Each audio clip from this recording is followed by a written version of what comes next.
আসসালামু আলাইকুম ভিউয়ার্স, চলে এলাম অ্যানাদার ব্লগ ভিডিও নিয়ে। আজকের ভিডিওতে আপনাদের সাথে শেয়ার করব কাপ্তাই লেকের বিভিন্ন স্পটে আমরা কিভাবে ঘুরতে গিয়েছিলাম এবং সেখানে আমরা কি কি দেখেছিলাম। তো লেটস গো।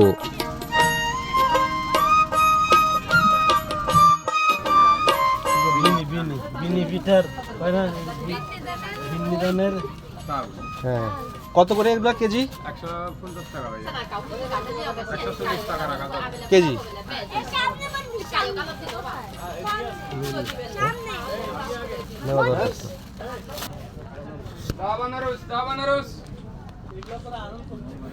এখানে আমরা একটি আদিবাসী একটি মার্কেটে এসেছিলাম। তো মূলত এখানে প্রধান আকর্ষণ পর্যটকরাই, কারণ এখানে ক্রেতারাই সবাই পর্যটক এবং বিক্রেতা সবাই আদিবাসী। তো যাই হোক, সেখানে আমরা একটু ছিলাম। সেখানে বিন্নি ধানের চাল দেখেছিলাম, তারপরে ডাব, আনারস। তারা আনারস বলে যদিও, তো তারা আনারস বিক্রি করছিল। তো তারা তো বাংলা উচ্চারণে একটু সমস্যা দেখলাম তাদের, যেহেতু আসলে বাংলা তাদের মাতৃভাষা না। তো সেখান থেকে এসে আমরা আরেকটি পাহাড়ে উঠলাম। আসলে এগুলো সবই পাহাড়, চারপাশে যা আছে সব পাহাড়।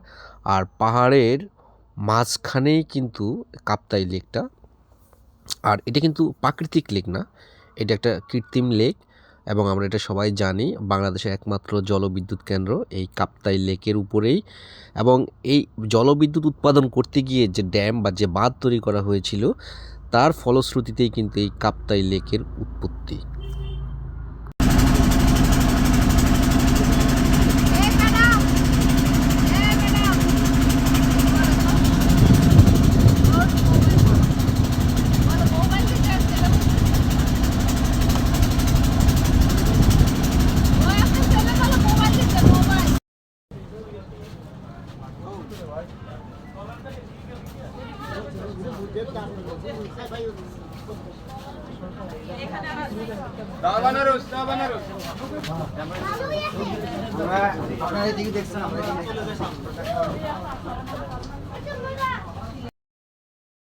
এখানকার আদিবাসী মার্কেটগুলোতে বেশিরভাগই একই ধরনের পণ্যের সমাহার।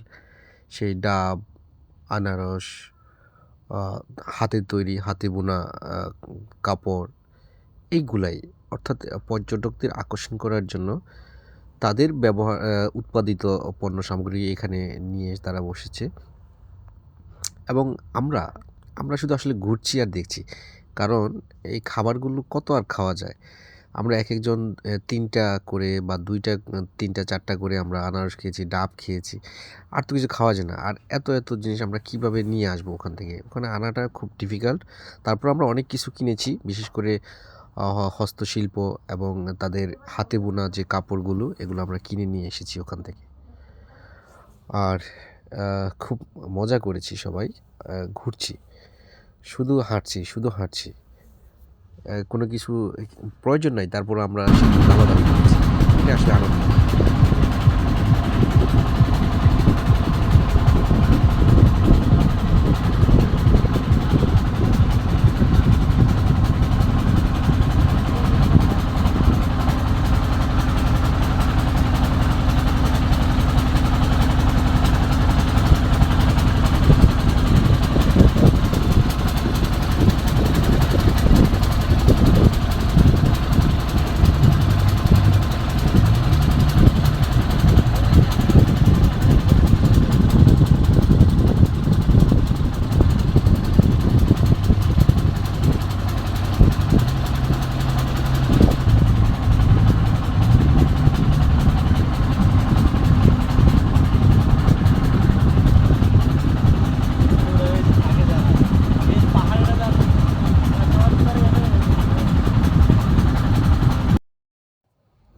কিছুক্ষণ পর পর আমি সবাইকে পাখির চোখে দেখছি, আসলে ভাল লাগতেছে।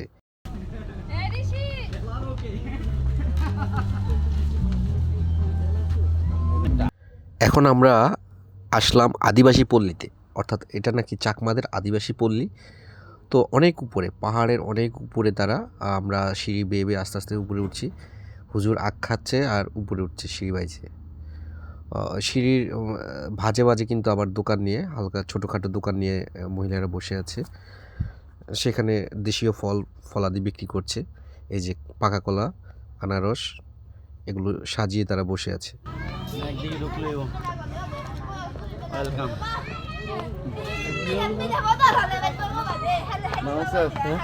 শীতটা কিন্তু ইয়ের থেকে কোনো কম নাই এটা না, হ্যাঁ এই বাড়িতে আছি।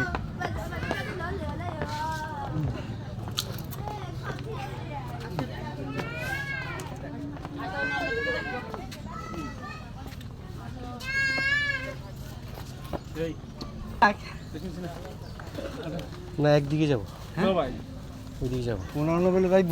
এটা কি আদিবাসী গ্রাম। প্রত্যেকটা স্পটে গেলে কিন্তু এভাবে ট্রলার থেকে নামতে হয়।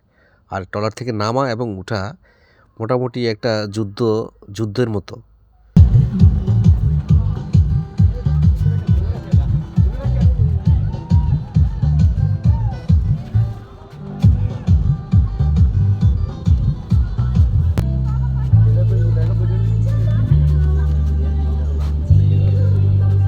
হ্যাঁ বেরো বেরো, এখানে 20 মিনিট দ্রুত। 20 মিনিটের মধ্যে সবাই বের হয়ে যাবো, আবার চলে আসবো।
এইভাবে ঘুরতে ঘুরতে একটা একটা করে স্পট আমরা টাচ করে সামনে এগিয়ে যাচ্ছি এবং আমাদের সর্বশেষ স্পট ছিল সুবলং ঝর্ণা।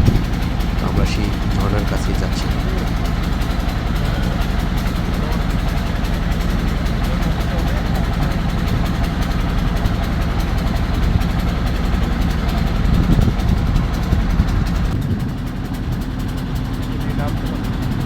দেখছো কি অবস্থাটা, পুরোটা পাথরের মতো।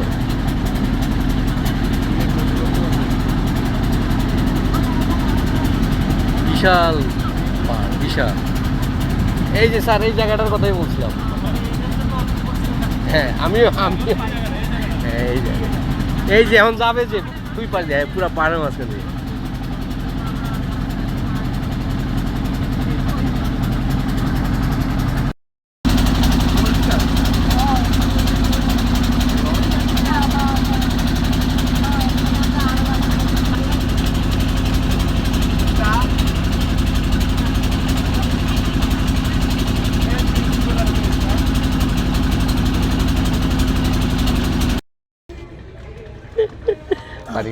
আবেগে রাঙামাটি ঘুরতে এসে আমাদের হুজুরের শতভাগ পয়সা উসুল হয়েছে। কারণ আমাদের হুজুর যেই পরিমাণ আনন্দ করেছে আসলে এটা অবিশ্বাস্য, বিশ্বাস করা যাবে না। আমি শুধু হুজুরকে দেখছি আর অভিভূত হয়েছি।